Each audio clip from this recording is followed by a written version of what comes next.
Major Willis hated this assignment, and not much was changing that. He had been given clear instructions on how to deliver the Terran Front's message to the Galactic Senate, and while it had been the highlight of his career to watch the Vral ambassador squirm, that was all he had been allowed to do. His selection to fill this role had been a long and difficult process that even he knew nothing about when it was happening.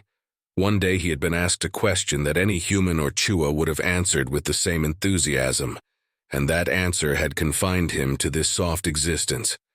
Will you do whatever is needed to serve and preserve us all? That had been the question. The chair he sat in was plush, his desk made of some synthetic material that was firm yet soft to the touch all the same, the office built for a human, while at the same time having the same furnishings that would fit his co-ambassador. Kiziko leaned forward in his own smaller chair, his tail absently curled, his entire attention focused on a small potted plant in front of him. He knew Kiziko well enough to know they both hated this assignment. Kiziko would have been better served on the front lines, and Willis knew he himself would have been much happier commanding a destroyer. Instead, they were here, reading on the advances of the Terran Front fleet and waiting for Senate sessions to convene that they were not going to attend. Major Willis had only one point of optimism, which were the ambassadors who had made appointments to meet with him. That optimism had been short-lived. The laxed attitudes of the various nations of the Senate were, to be blunt, annoying. The Turnika stand-in had not even sent an acknowledgement of the Terran Front's position, although Major Willis knew well the reasons behind that. He had expected visitation from others, though, those that bordered the Vral and had been threatened by them. The Pilanesti at least, but no one had contacted his office save one governmental ambassador, the very one he was in the office now to greet. Willis looked from where he was staring at his hands to the door, and waited. Time seemed to drift, and for him, it was almost painful. He couldn't stand the inactivity. Frustration was a constant companion here, and the worst thing about it was there was no pressure valve to release it. Position, as they say, breeds responsibility. But one thing they didn't tell him when they informed him of his assignment as an envoy and ambassador to the Senate was that position, in this profession, was... A knock sounded at the door and Major Willis stood, as did Kiziko. Ambassador Voltka of the Chikanomori, his attaché announced from the door, and Major Willis found himself falling into parade rest out of sheer habit. He had read the file on the Chikanomori. He had read it 6 times. But as the elder member of that species ducked its head and began to slither into the room, he was truly impressed. The Chikanomori were large, snake-like, and as it looked to him, it flicked its tongue towards him. Willis was reminded of a rattlesnake. Ambassador Voltka made their way into the room, and Willis was struck by how something that large moved with such a slow and deliberate grace. It came to a stop, then slowly its body seemed to curl around itself, coiling beneath its raised. What was it that Willis could compare this to? A torso? The door to his office closed and Willis walked around his desk. Ambassador Voltka, a pleasure, he said, walking to stand in front of the massive snake, when it was really the first time he noticed that the snake thing had arms, one of which had a hand reaching out towards him. He raised an eyebrow as the Chikanomori's ambassador held out the hand expectantly. Willis, after realizing what the ambassador was actually doing, took the Chikanomori's hand and gave it a slow shake. Ambassadors Willis and Kiziko, Volta said, his mouth making sibilant whispers a moment before Willis's translator echoed his own language into his ears. I've been looking forward to this. Willis nodded, then strangely found a grin tugging at the corner of his mouth. We do not share much in common, the Terran Front and my people.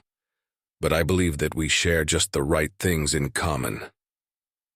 Voltka's hands curled behind his back, and Willis realized that he too had gone back to his parade rest stance. Their stances, however biologically different, were mirrored. What would those things be, Ambassador? Willis asked, and the large head of the Chikanomori turned to Kiziko. My people and yours have been around for a very long time, Voltka said to the chua, then looked back to the human. I still remember when news of your people was making the rounds after you joined the Senate, wasn't that, and I apologize if I'm getting the number wrong here, 180 of your years ago? Willis nodded to confirm the ambassador's math.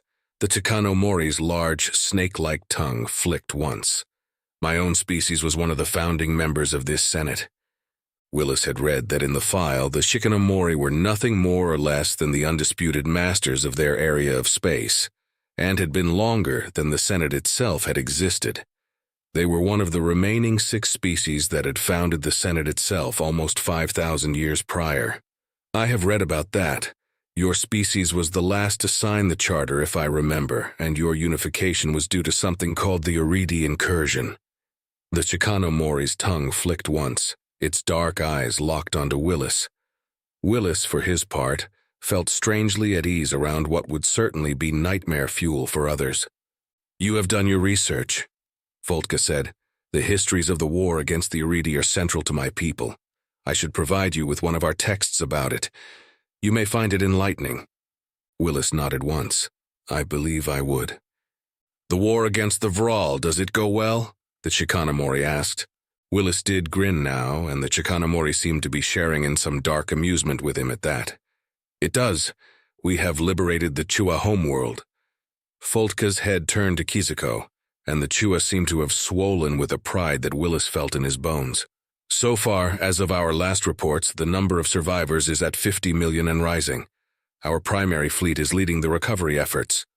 Voltka looked between the two. Forgive me if my reports were wrong, but we were under the impression that Sakalia had been... The Chikanomori began. Was Chua remain sheltered, hidden? Kiziko chirped, and the massive snake-like Chikanomori's feeling of satisfaction seemed to wash over them both. Willis had read about this. Voltka's species, for the most part, almost radiated their emotions like a wave. No wonder he was so at ease right now. Kiziko once more swelled with pride. You know Tsakalia?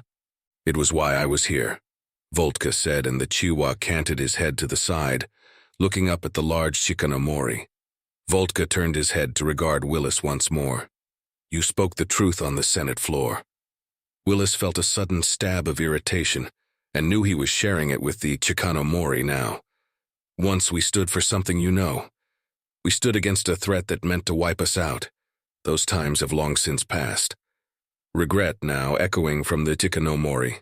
We have stood by and watched. The Senate grew and grew and grew fat with complacency. The Chikanomori's head turned and gestured out of the door where the Senate hall was. Nothing said out there matters anymore, you know. Willis raised a brow, feeling a rising annoyance from the ambassador, one that matched the annoyance he himself had felt. We are glad to know we aren't the only ones who have seen it. The Chikanomori's head turned back to regard Willis. Do not get me wrong, Ambassador Willis. I am not apologizing for anyone on the Senate, not even my own people, for we were mired in this complacency too. Our own area of space has been long settled, and territorial disputes have long since been decided. There has not been a major war in a long time. His head turned to Kiziko. I will be frank. We watched the Vral leave their home system and knew from the moment they first appeared that they would need to be dealt with. A hard feeling of resolve seemed to flicker from the Chikanomori. Unfortunately, there wasn't much we could do. Kiziko bobbed his head at the Chikanomori ambassador, then looked at Willis. Willis didn't quite understand. Once again, he found he hated being in this position. Fortunately, the Chikanomori wasn't done speaking. It is rare, very rare, for any one species to help another in this age of the Senate, Voltka said, and he seemed to lower himself. We ourselves are surrounded by others who we have treaties with, who are more than open to trade. But for the most part, this galaxy has become stagnant, unresponsive. The Vral are not a cause, they are an effect of this. I will admit we have been dismayed at the lack of aid sent to us during the Vral Wars, even this one, Willis said, never one to hide how he really felt. We had thought those under threat from the Vral would have rallied to our side once we went on the offensive. The Chikanomori flicked his tongue once. When your old United Earth Ambassador Ezekiel Toombs stood next to the Chua Ambassador Visiva, it was the first time something like that has happened in... The Chikanomori paused for a moment, then looked to Kiziko. Well, a very long time.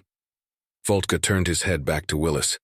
We took notice, as did the Vani, but they are like us, far distant from you. We were dismayed when your transmissions stopped. We had hoped your symbol of friendship between species would have ignited a fire. Your quadrant of space caused a rallying cry to be sounded. Willis nodded once, and he had to give the elder Chikanomori credit. He felt like, even though he had only known the ambassador for a few minutes, that he could talk to him about almost anything. My ancestors and his, he motioned to Kiziko, had hoped for the same. Voltka flicked his tongue again. The Vral had conquered species after species, only fighting those they knew they could win against, and the entire time your entire quadrant simply watched. I do not believe you will be fighting alone for long. The tides, if I can read them right, are shifting. The Chikanomori flicked his tongue again, and his body rose on his coiled frame. My government has authorized me to offer your people assistance upon my recommendation. Willis's eyebrows raised, and he felt the pride of that statement radiating from Voltka. For a moment he didn't know what to say. Then he recalled himself. On behalf of the Terran Front, I would gladly accept. Voltka the Chikanomori's approval seemed to echo from him like a wave. I am pleased to hear this. For now, because of the treaties in place, our fleets must remain in our space. Even with the most optimal path, we would still be crossing 23 different sovereign territories to reach your space, or the Vral's for that matter, but we have other ways we can help your efforts.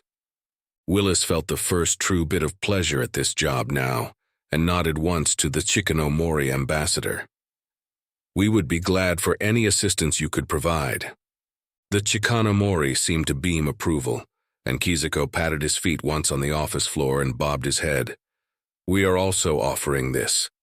One of the long multi-jointed arms came from behind the Chikanomori's back, offering a clear wafer of what appeared to be glass. The text on the glass had been translated to Willis's language, and as he read, his eyes slowly widened. Is this what I think it is? Willis asked, looking back to Voltka. Indeed. It's a rough translation from my language to yours, but we call it a terraforming multiplex, the Chikanomori hissed, and as Willis looked over the pad, he offered it to Kiziko. It is already on its way, with a crew to manage it and instructions to teach its use. Voltka turned his full attention to Kiziko. As it is not a military convoy, it will pass through all borders undisturbed and has so far. The Vral would not be foolish enough to try to stop it, as intercepting a diplomatic gift would be a direct act of war. Willis had the feeling that the Chikanomori was actually hoping the Vral would try. I was instructed to offer this to your Terran Front, alongside this, specifically for the Chua people. The other arm came from behind the Chikanomori's back, and Willis couldn't see what was held inside. The Chikanomori reached out to Kiziko, and the Chua's small hands came up. The massive hands of Voltka gently deposited a cloth pouch in the Chua's fingertips. Kiziko opened the pouch and then closed it quickly, then slowly lowered his head. Voltka's pleasure seemed to wash out of him like a wave. Seeds, Kiziko said once. Although we never saw it, Zakalia was reputed to be the jewel of your quadrant of space. Voltka said, and in the translation was the feeling of sincerity and respect that now seemed to pulse out of the Chikanomori ambassador. Allow us to help you return it to its former glory. Kiziko's small hand tightened on the pouch, and he looked to Willis, bobbing his head once. Willis looked back to the Chikanomori ambassador. What would you want from us in return? He asked, and he hoped he didn't sound suspicious. He was not in truth.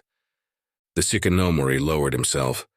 We would like your friendship, and we'd like to restore the Senate with that friendship to the status it once held. A Senate that actually accorded itself for the benefit of its members, one that we can be proud of being a part of again. We have tried time and again, but we have been here a long time. Others see us as powerful, but they see my people as relics of a bygone era, old and prone to ranting about times long dead. Willis stepped forward and offered his hand. I will contact my government. I have a feeling they will be glad to hear this news. Willis was again somewhat bemused to see the massive snake-like Chikanomori mimicking a human handshake. Expect the multiplex to arrive before the next Senate session goes into effect, Voltka said, and Willis was surprised, but pleasantly so. A soft chime sounded from his desk, and he glanced to his wall as he saw the head of the Chikanomori turn as well, looking to a display mounted at Willis's eye level. A different chime sounded from behind Voltka's back, and Willis and the ambassador's hands parted as Willis stared at the display. "If I'm reading that correctly," Voltka said as he pulled a second small pad from behind his back, "your people are engaged in the Zizma system." "Yes, pardon me, Ambassador," Willis said as he turned and rounded his desk, picking up his own pad and reading through the message as quickly as he could. He heard a sound from Chikanomori that did not translate, and he didn't glance up as out of the corner of his eye he saw Kiziko reading a display of his own. Willis's eyes were wide with surprise. A second message chimed into his datapad and he glanced at it, feeling his eyes widen even more. The second message said only that the Baraki order requested an audience as soon as was convenient. The first, however, was far different. He became aware that Voltka was watching him, and he looked up. "The Terran Front's flagship Antares and a full 2/3 of the Terran fleet have engaged the Vral in the Zizma system," Willis said, his eyes going back to the pad. "We apparently caught them trying to evacuate the system. We are boarding transports that have been disabled." Willis looked to Kiziko, who was looking back as the small chua planted both hands firmly on his own desk. Willis looked back to the Chikanomori. "We have found some of our own people as well as other species the Vral have taken. But there's more." The Chikanomori ambassador leaned forward, slightly uncoiling. "Liberation is always good news. What else, then?" Willis let the datapad fall to the desk. "The Vral have been using the Zizma system for a staging point. There are several shipyards, but there's something on the fourth planet that the Vral apparently bombed from orbit the second we arrived in system. Something they didn't want us to find, but we have probe data. Ambassador Voltka, what do you make of this?" Willis flicked his finger on the screen of his datapad and the image he had touched with his finger was redirected to the display on the wall. Voltka slithered over as Willis and Kiziko walked to stand by the large Chikanomori. The surface of the planet was displayed in shades of dark blue, save for one spot on the surface, which was blisteringly white. The Chikanomori couldn't read the human script, even though he had spent a fair amount of time researching it. "What am I looking at?" "Electromagnetic radiation," Willis said, his eyes glancing to Kiziko, then back to the display. "A lot of it.